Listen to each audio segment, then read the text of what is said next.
La dignidad de Jesucristo. Si buscáramos un resumen del ministerio público de nuestro Señor Jesucristo, podríamos recurrir perfectamente al pasaje que hallamos en el Evangelio de Juan capítulo 12 y versos del 36 al 50. Allí se recoge tanto la incredulidad con que fue recibido el ministerio del Señor como su vindicación. Primero Juan nos habla del rechazo que sufrió el Salvador por parte de la inmensa mayoría del pueblo judío, a pesar de las señales y evidencias de su mesianismo, para después exponer la grandeza y dignidad del Señor Jesús, como el Cristo, el Hijo de Dios. La dignidad de su persona. Uno de los aspectos a veces poco reconocidos de Jesucristo es su hombría. La literatura, el cine, el arte en general presenta en ocasiones a un Jesucristo débil, frágil, extremadamente dulce, por no decir afeminado, cuando más bien es todo lo contrario. Un carpintero de aquella época no tendría una apariencia famélica, ni una constitución endeble. Su vigor es notorio en todo momento en los evangelios. Pensemos además la entereza con la que soportó finalmente el oprobio de los golpes, los latigazos y la cruz. Su naturaleza humana y carácter eran verdaderamente perfectos. Nunca dio un paso atrás y con valentía enfrentó cualquier situación. Con denuedo habló y predicó sin importarle importunar a las autoridades religiosas, alzando la voz si fuera necesario para llamar la atención y ser oído por todos. Juan vindica este aspecto varonil de la naturaleza humana de Cristo en esta sección de su Evangelio. Jesús clamó y dijo, Juan 12 y 44. Por otro lado, Jesús es vindicado como perfecto mediador. Al creer en Cristo somos puestos en relación íntima con el Padre. El que cree en mí, no cree en mí, exclusivamente, sino en el que me envió. Juan 12 y 44. Jesús es el único camino al Padre. Juan 14, 6. Él es el puente entre el Padre y nosotros, porque hay un solo Dios y un solo mediador entre Dios y los hombres, Jesucristo hombre. Jesucristo en cuanto hombre, es semejante en todo a nosotros, excepto en el pecado. Hebreos 2 y 14, 4, 15. Ahora bien, en cuanto a Dios es uno con el Padre, yo y el Padre somos uno. Juan 10 y 30. Por lo tanto puede decir, y el que me ve, ve al que me envió. Juan 12 y 45.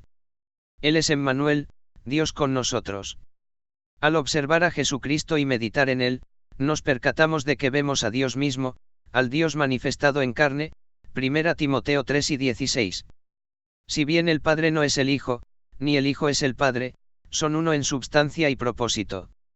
El Dios del Antiguo Testamento es el mismo Dios del Nuevo Testamento. No se trata de dos dioses distintos. La dignidad de su ministerio. El ministerio de Jesucristo es eminentemente liberador. Yo la luz he venido al mundo para que todo aquel que cree en mí, no permanezca en tinieblas. Aquel que es Dios de Dios y luz de luz ha venido al mundo. No se trata de una luz más, es la luz absoluta. Es la luz que viene de afuera. Todos los demás son unos iluminados, es decir, reciben luz. Él es la luz.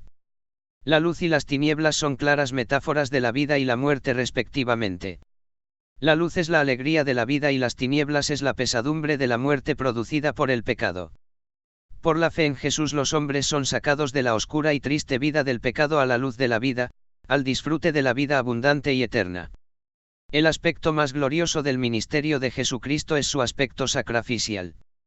Él vino para salvar al mundo, por medio de su propia muerte. Él no vino, en su primera venida, a sentarse en un tribunal de justicia, sino a ocupar una cruz para salvar al mundo. Al que oye mis palabras y no las guarda, yo no le juzgo, porque no he venido a juzgar al mundo, sino a salvar al mundo. La salvación presentada al mundo estaba y está solo en Jesucristo. Él es el Cordero de Dios que quita el pecador del mundo. El mundo no tiene otro Salvador. Ahora bien, su sacrificio en la cruz es eficaz solo para los que, arrepentidos de sus pecados, creen en Cristo como único Señor y suficiente Salvador. Jesucristo es vindicado también como profeta. El que me rechaza, y no recibe mis palabras, tiene quien le juzgue. La palabra que he hablado, ella le juzgará en el día postrero. Jesucristo enfatiza la realidad de un juicio en el día postrero. El Señor dejó muy claro la realidad de un día postrero para consuelo de los creyentes y castigo de los impíos. Juan 5 y 29, 6, 39 a 40, por lo tanto que nadie lo dude, está establecido para los hombres que mueran una sola vez y después de esto el juicio, Hebreos 9 y 27. La dignidad de su doctrina. Ya nuestro Señor Jesucristo había enseñado anteriormente que mi doctrina no es mía sino de aquel que me envió, Juan 7 y 16, pero ahora se enfatiza su fiabilidad. Los que dicen creer en Dios deben creer en Cristo. Porque yo no he hablado por mi propia cuenta, el Padre que me envió, Él me dio mandamiento de lo que he de decir y de lo que he de hablar, v 49. Podemos confiar en la doctrina y enseñanza de Cristo porque en todo se sometió al Padre. Fue enviado a realizar una obra y traer un mensaje de salvación y los llevó a cabo a la perfección. Con su sangre derramada en la cruz consumó la obra y selló el mensaje. Podemos confiar en la palabra de Cristo porque Él mismo sabe que la doctrina que nos predica por mandamiento del Padre nos trae vida eterna, v 50. Muchas doctrinas se predican en el mundo por distintas religiones que están llenas de moral, pero no tienen vida eterna. Ante la deserción de muchos de sus seguidores, Jesús preguntó a sus discípulos si también ellos querían marcharse y Pedro contestó, Señor, ¿a quién iremos? Tú tienes palabras de vida eterna, Juan 6, 68. Jesucristo nos asegura la vida eterna en base a su obra en la cruz y nosotros la recibimos por medio de la fe. Finalmente podemos confiar en la doctrina de Jesucristo por la exactitud de su revelación. Así pues, lo que yo hablo, lo hablo como el Padre me lo ha dicho, v 50. Jesucristo es el Verbo de Dios. Dios Padre nos habla en el Dios Hijo perfecta y exactamente. No existe otra revelación de Dios que la dada en el Hijo.